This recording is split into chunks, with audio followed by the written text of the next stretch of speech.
Good evening, dear listener. The night is kind, the air is gentle. He is ready to welcome you, and you are welcome here too.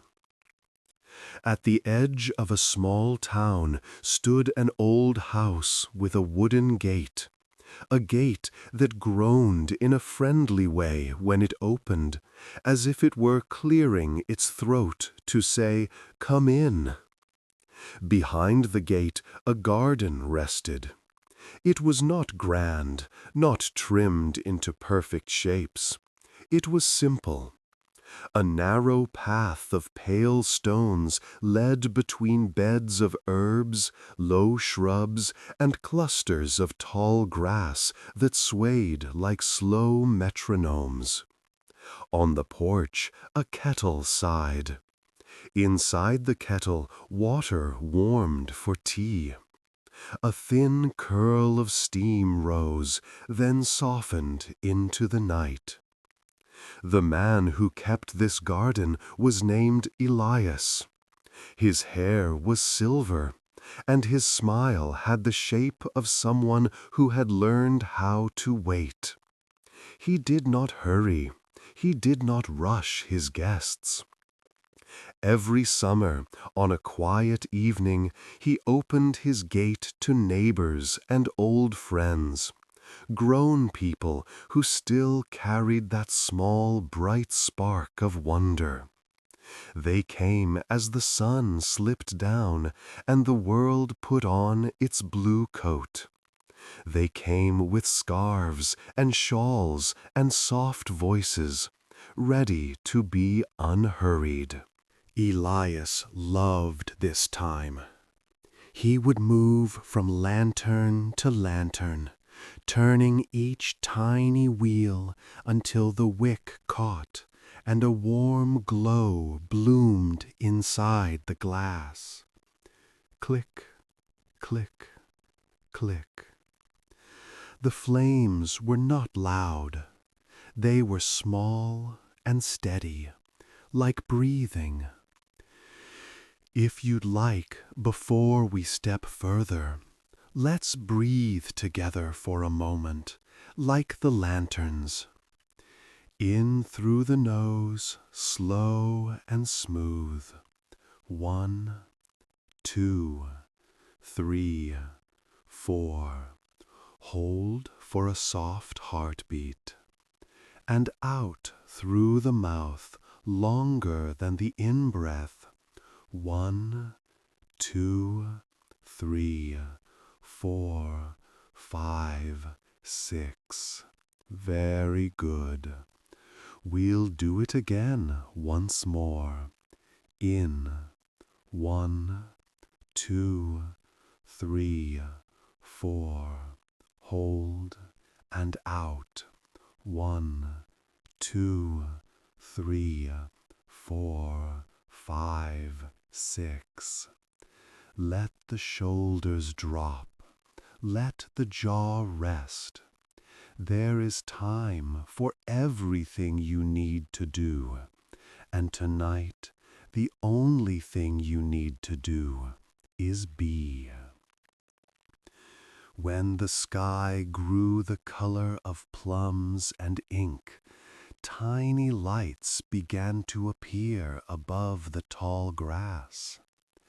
At first, you might mistake them for the last sparks of sunset. Then you would notice how they moved.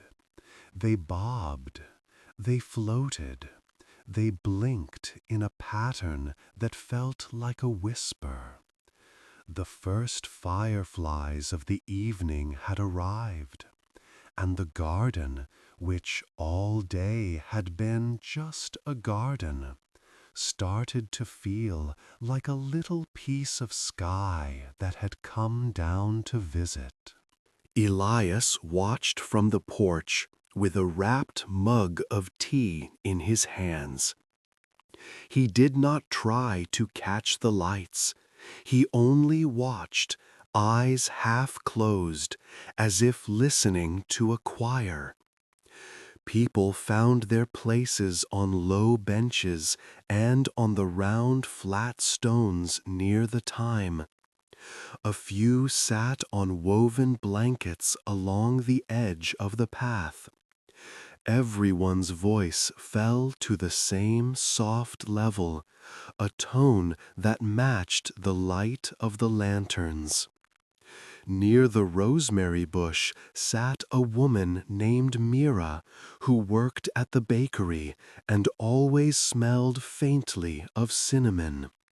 Beside her was John, a painter who liked to sit with his hands open as if he might catch color out of the air. There was Nico, who kept the town's small library and had the gentle habit of turning his head to one side while he listened, as if easing a page into a book. They were not the only ones, of course. Others came in twos and threes, pairs of friends, quiet couples, people who knew each other and people who had never met. And yet the garden folded around them all like a shawl. The wind drew a line through the thyme, the mint, the lavender. Their scents rose, simple and clear, sweet, cool, clean. If you breathed in, you could taste the edges of them, the way a note hangs in the air after a bell has been touched. Elias set his mug down. He moved to a low table and placed a small wooden box on it, a box with a lid carved in waves and rays. His hands were slow, steady. From inside he took a length of thread. It looked ordinary. It was not gold, not silver. It was the soft color of dawn before the sun crested the hill. He tied one end of the thread to the leg of the table and let the rest of it lie in a gentle curve across the wood. He looked up at his guests. His voice was warm, not loud. Every year, he said, I open the gate, I set the lanterns, I brew the tea, the fireflies come, and every year people ask me the same question. Why do the lights gather here? He smiled. I could tell you it's the herbs or the stillness or a pattern they like. But tonight I want to tell you the older story, the very old story, the story of the first light.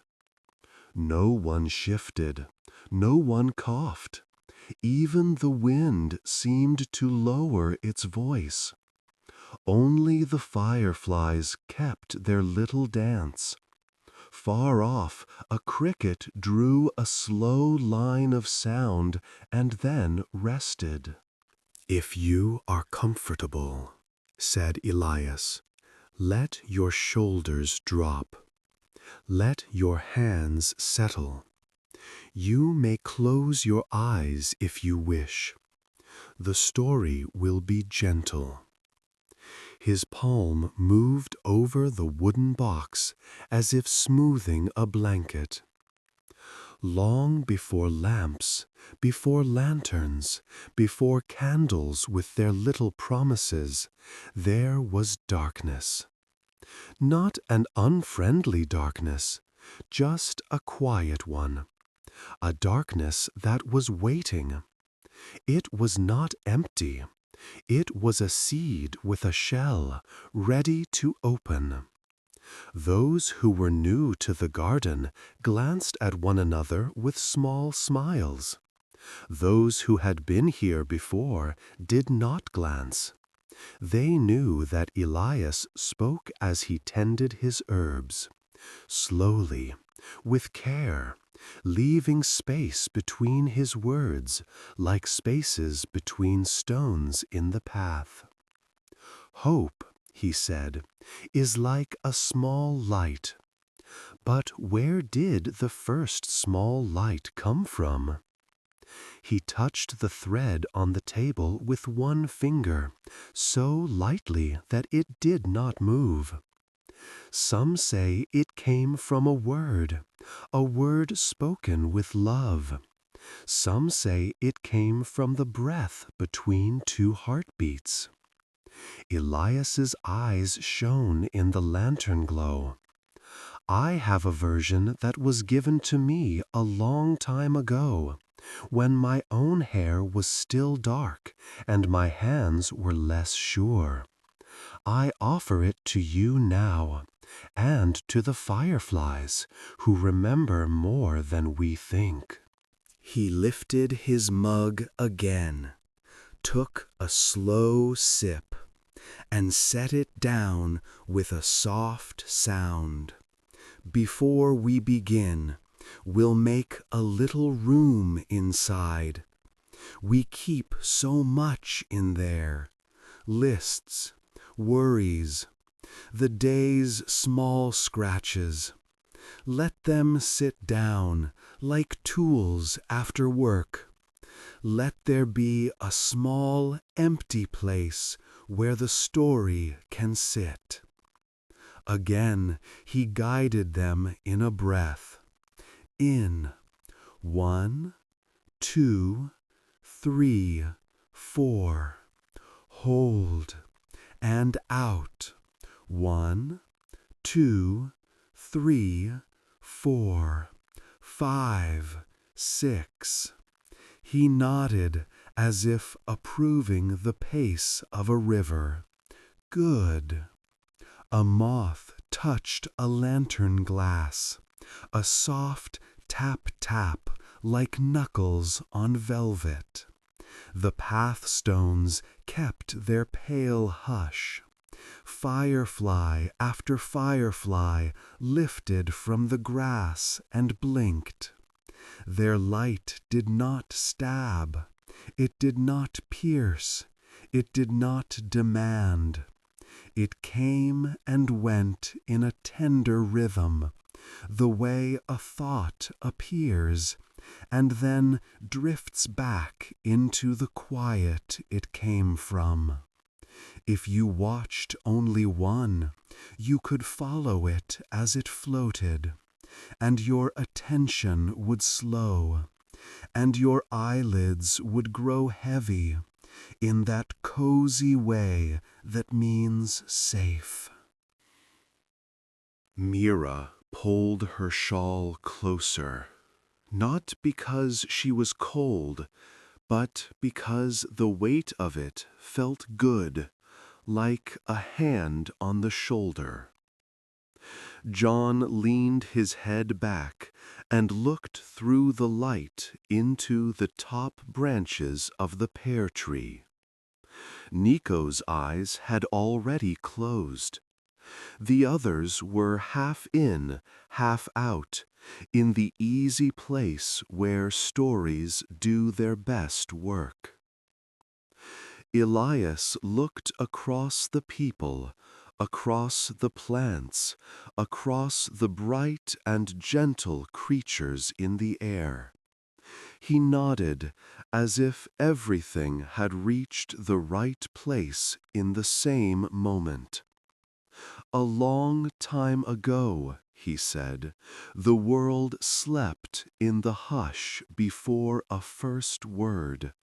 And then, very slowly, he let the sentence hang, the way you hold a door so that everyone can enter at a soft pace. In the pause, a breeze pressed a little music into the wind chimes near the porch. No real tune, only a hint of one, a suggestion of a lullaby remembered. and forgotten, remembered and forgotten.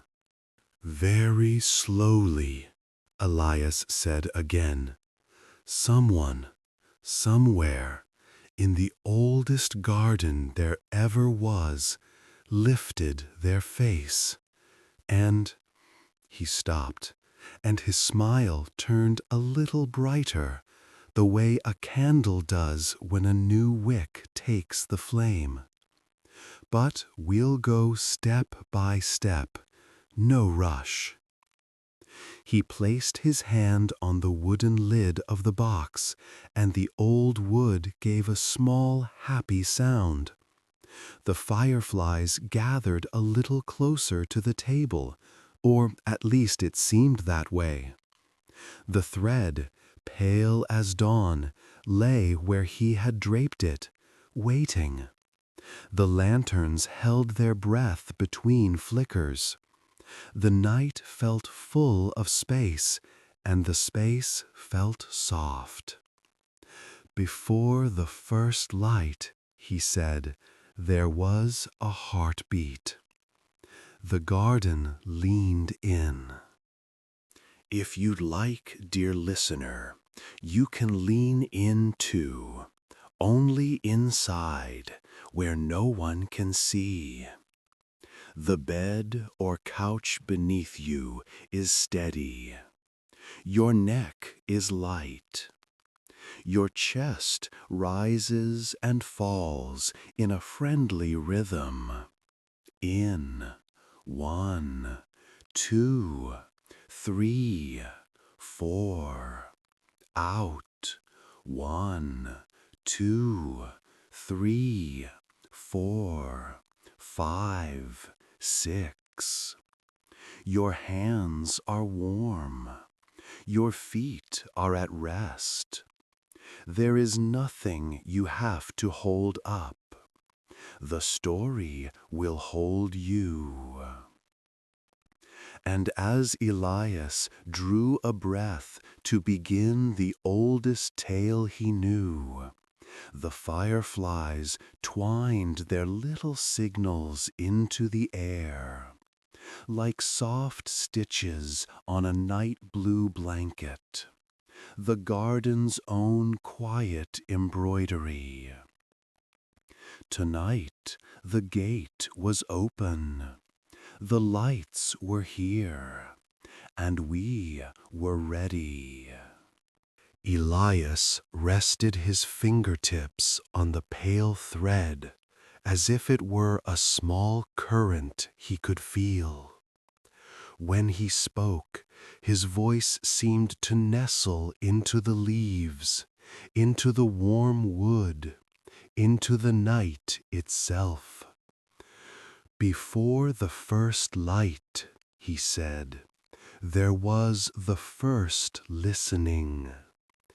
He let the words settle like dew. In the oldest garden, he went on, the ground was dark, but not empty. Seeds slept there, each with a little hush around it. There were no footsteps, yet the soil remembered walking. There were no birds, yet the air remembered wings. Above it all lay a sky without pinpricks, smooth and deep, like a bowl of ink. The world breathed very slowly, and the quiet was not lonely, it was expectant. Mira's chin sank a little toward her shawl. John's hands, palm up, seemed to cup something that wasn't there yet. Nico's face wore the soft look of someone drifting on a friendly river. The fireflies pulsed their patient dashes of light, small, tender taps on the dark.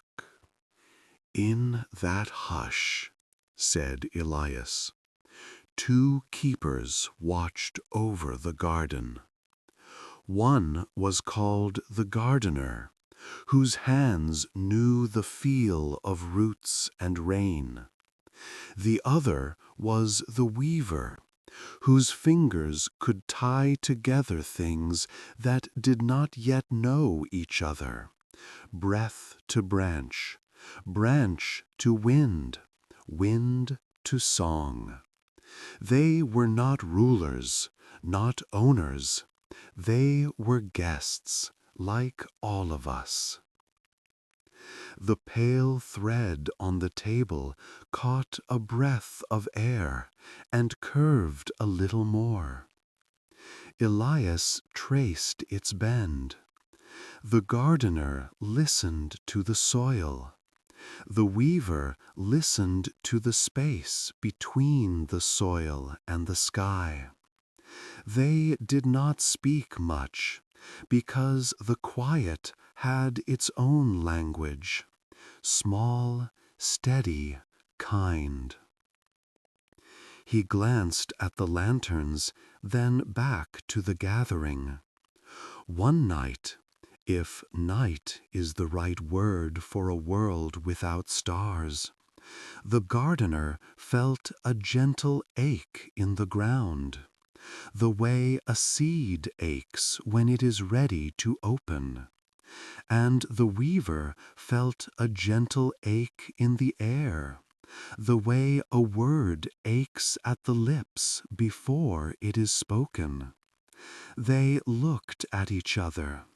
The gardener smiled with the corners of his mouth. The weaver smiled with the corners of his eyes. They did not push. They did not force. They breathed. He smiled at the group, and at you too. Let's join them, just for a count, he whispered. In, 2, 3, 4. Hold, and out. 2, 3, 4, 5, 6. Soft and low. The gardener placed one hand upon the ground and felt the first heartbeat, slow, round, surprisingly shy. The weaver placed one hand upon the air and felt the first intention, something like a promise, something like a door about to open. Between hand and hand, between soil and sky, there was a very small space. That small space became a cradle. Elias touched the thread to the wood as if tucking it in. Into that cradle they placed a breath, not a loud breath, not a wind or a thunder. They placed one soft, warm breath, shared. And on that breath rode something we now call light. When the first light came, Elias continued, it did not flood the garden. It did not rush in like a river that had been waiting behind a gate. It came the way a smile does when you are alone and you remember something gentle. It came the way a candle accepts the match, one small agreement, then another, then another. He moved the thread a fraction, and a soft loop formed, like the outline of a petal. It touched the ground, and the ground felt seen. It touched the air, and the air felt welcomed. It touched the edges of the sleeping seeds, and the seeds felt warmer inside. A quiet warmth, the kind that tells you you may take your time. A cricket sang a short, thoughtful note. Another answered. The night took the sound and folded it neatly. The gardener watched the first light curl itself into corners and soften the hollows, he said. The weaver watched it lace across the distances, tying here to there with threads you could not see but could feel if you stood still. And the light learned as it went. It learned not to startle. It learned to be patient. It learned that the world liked to wake by degrees. Mira's breath left her in a small hum. John's shoulders released another invisible knot. Nico's hands had settled on his knees, palms down now, as if to keep everything grounded. In time, though there was not yet a word for time, the light did what light always wants to do. It reached. It reached into the dark and found good company there. Darkness did not mind. It had held the world with care for so long, and now it was glad for the help. They made a partnership. Darkness shaped the edges, gave them rest. Light traced the faces of things and showed them to themselves.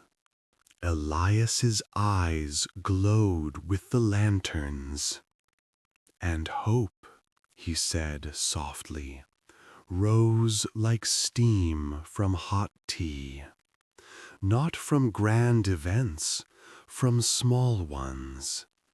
A seed opening one more breath's worth. A leaf turning 1 degree toward a warmth it could trust. A hand finding another hand and not letting go. He dipped his head, listening to something only he could hear. When the light had settled into the garden, the weaver took a fine thread. Something like this.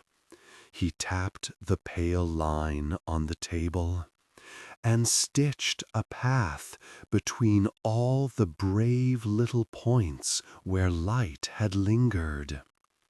Each stitch was a memory, the first leaf, the first shadow, the first soft laugh. He looked toward the pear tree, and the gardener said, "Let us make a sign, so that those who come after will remember that all this began with listening and one gentle breath." "What sign?" asked John, barely above a whisper, as if speaking too loud would scatter something delicate. Elias's smile warmed. "A small lamp," he said, "not a blaze, not a sun. A portable kindness, something you can carry in the dark without frightening the dark." The lamp was made of 3 things: attention, which holds; patience, which makes room; and warmth, which invites. When people later made their own lamps, some used oil, some used wax, and some used wicks. But the first lamp used these, the things you cannot run out of unless you forget them." He paused. "Now," he said, "there was a creature in that first garden, not a person, not yet.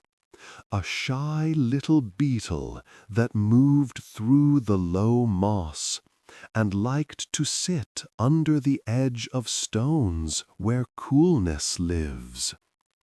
It had watched the gardener and the weaver, watched the first light, watched the lamp, and it felt like a small wish. 'I would like to carry a little of that,' the beetle thought, 'so I can visit places where the lamp is not.'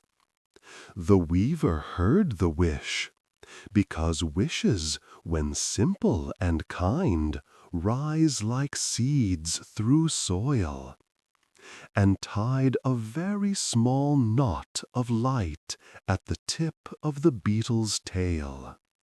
The gardener nodded and cupped a hand to shield the new glow until it learned the pace of the dark.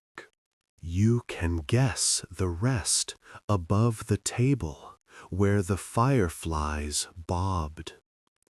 You can guess the rest. The beetle was not alone for long. Many small beings asked for a thread of that first light, and many were trusted with it. They were told only this: blink gently, travel slowly, land softly.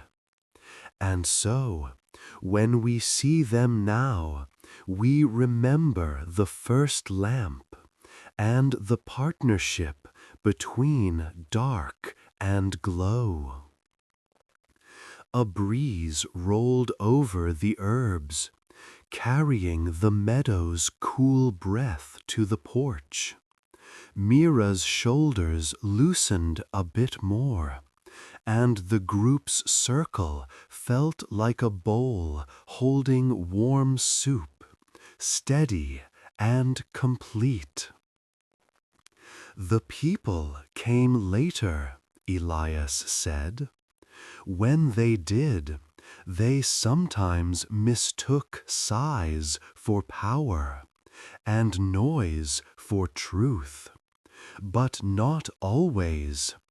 There were always some who remembered the older lesson.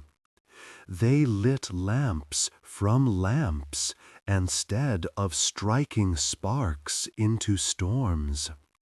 They spoke words that warmed instead of words that burned. They understood that hope grows surest when it is threaded through all the small corners. He looked down at the thread again and hooked it gently around the table's leg, making a ring.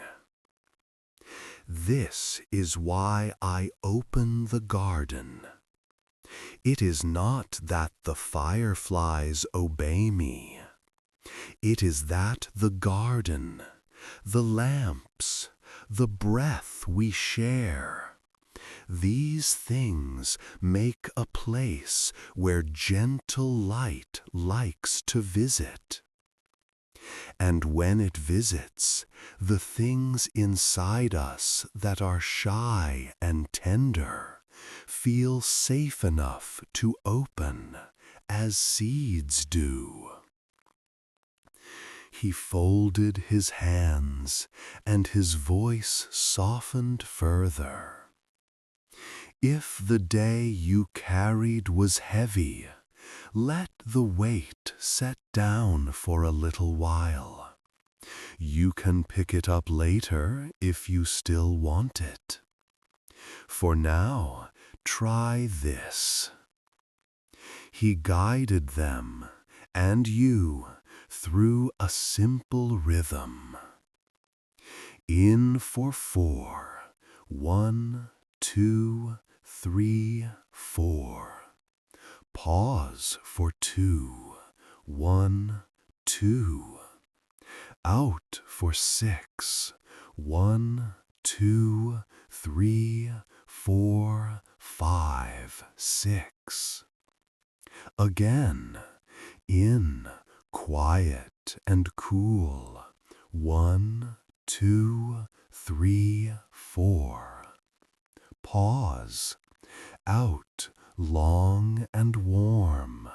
1, 2, 3, 4, 5, 6. Let the breath smooth the edges of your thoughts, like water smoothing a stone. The garden answered with its small orchestra, a soft tick of a lantern's wick settling, a leaf brushing another leaf. Far off, a gentle hush of wind down the lane. Somewhere in the distance, a cloud loosened a small seam, and the faintest suggestion of damp lifted into the air, a memory of rain more than rain itself. When you breathe like this, Elias said, you become a lamp too. You do not have to fix the night. You only have to offer a little warmth and make a little room. He lifted the wooden lid and showed the boxes inside, not empty, not full.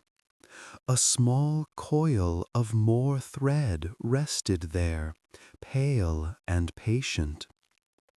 When someone new comes to the garden, he said, I give them a length of this. It isn't magic. It's a reminder. Tie it to a cup, to a key, to a thought you want to keep gentle. It will help you remember the first listening, the first breath, and the first light. Mira smiled into her shawl. John's open hands slowly closed, as if the air itself had landed there to rest. Nico opened his eyes and then closed them again, as if the seeing and the not seeing were the same kind of soft. Elias set the lid back, not with a snap, but with a hush. He looked across the faces, and also beyond them, as if greeting someone who stood in the doorway between the tale and the world. That is the older story as it was told to me, he said. And in a garden like this, it tells itself again, one blink at a time. The fireflies agreed, and the night agreed, and the garden breathed as one. If you wish, he offered, you may let your eyes grow heavier now. You may keep listening without trying. The story will keep its own pace. Even if you drift, the light will blink for you.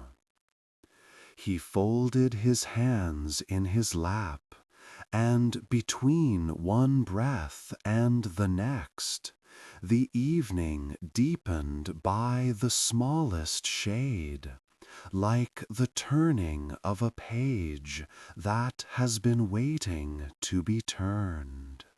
For a while, no one spoke. The story hovered in the warm space between lantern and leaf, between breath and breath, like a small boat rocking in a cove. Elias let the quiet be the final teacher. Then, as though he were smoothing the last wrinkle from a blanket, he said, "And now we rest."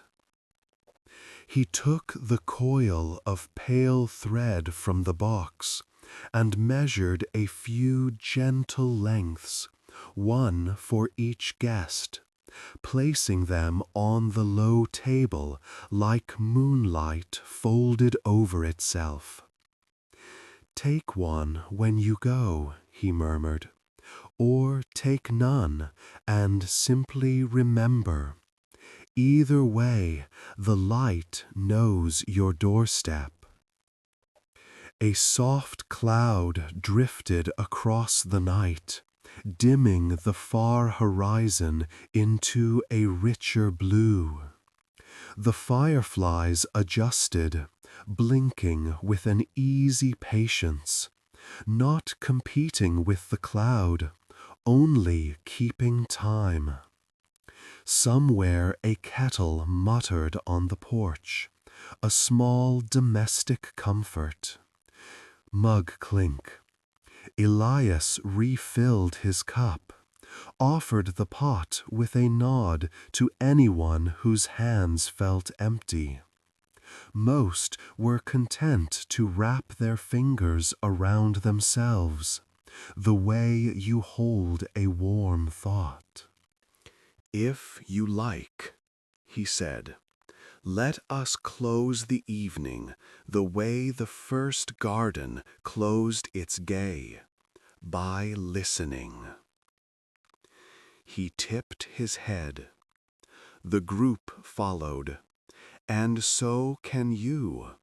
Tip your attention a little to one side, as though there is a door there that opens onto stillness. We will breathe once more, very gently, the breath becoming the lamp you carry within. "In through the nose," he whispered, "for 4. 1, 2, 3, 4. Hold for 2. 1, 2. Out through the mouth for 8.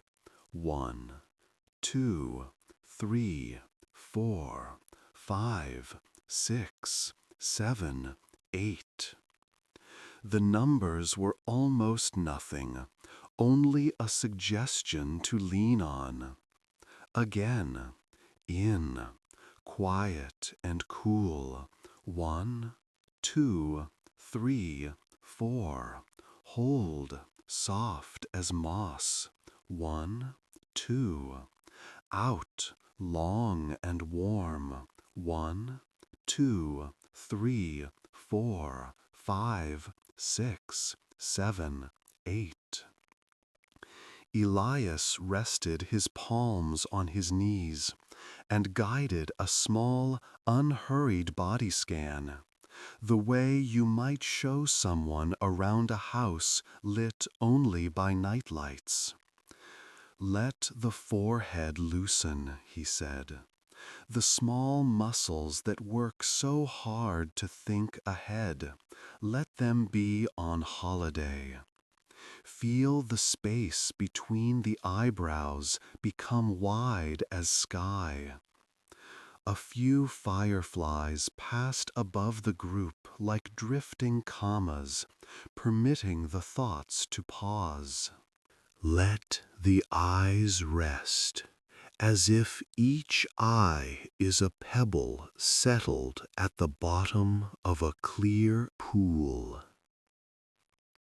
Let the cheeks soften, the tongue fall away from the roof of the mouth. If you swallow, let it be slow, like the evening swallowing the last line of day. He brought the attention down, neck and throat. Imagine a scarf of warm light there, not bright, not hot, only kind. Shoulders, allow them to drop the invisible bundles they have carried. Arms, heavy as bread on a wooden board, baked through with rest.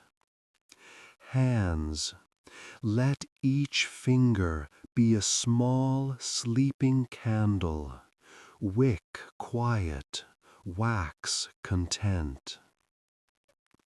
A leaf tapped another leaf, tuck, like the world clearing its throat before a lullaby.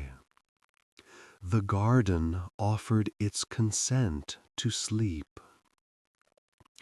Chest, Elias went on, rising and falling at the gentlest tide.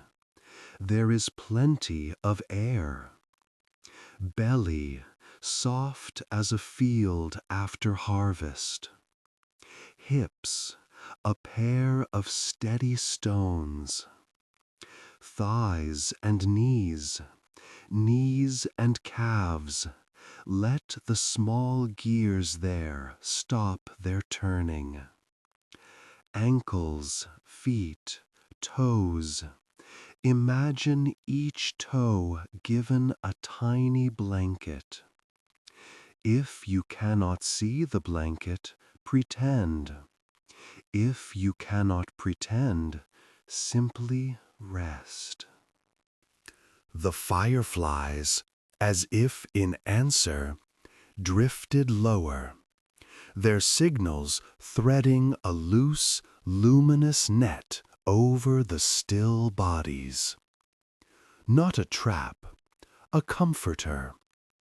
Elias watched them with the fond smile of a host who knows his guests are safe enough to forget where they are. Now, he said, voice a shade softer, notice the bed of night beneath you, whether it is a garden bench, a cushion, a couch, or your own bed far away from here. It is all one ground tonight.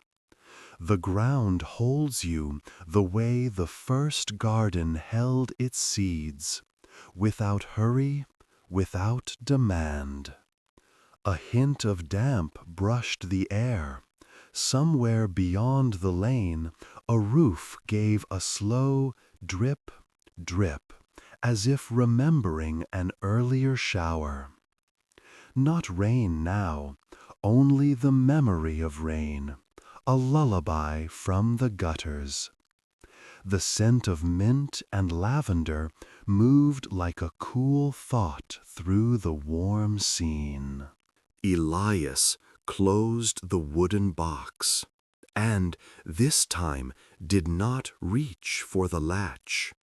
He left it resting with the certainty of things that keep their promises without being watched. This is the part of the evening, he said, when the fireflies teach the oldest lesson in the newest way. Blink and rest, blink and rest. Light, then mercy. A moment of seeing, then a long moment of being. He lifted his gaze to the guests, and through the weave of words to you. If you wish, imagine yourself as a small lantern set on a windowsill.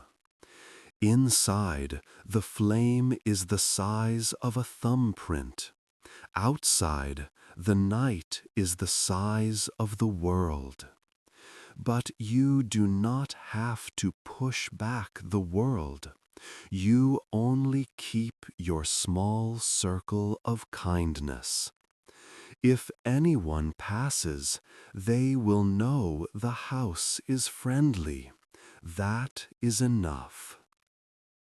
He let silence fill the spaces again, and in the quiet the fireflies thickened until the garden seemed to breathe light.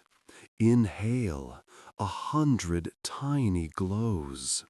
Exhale darkness folding them in like a cloak.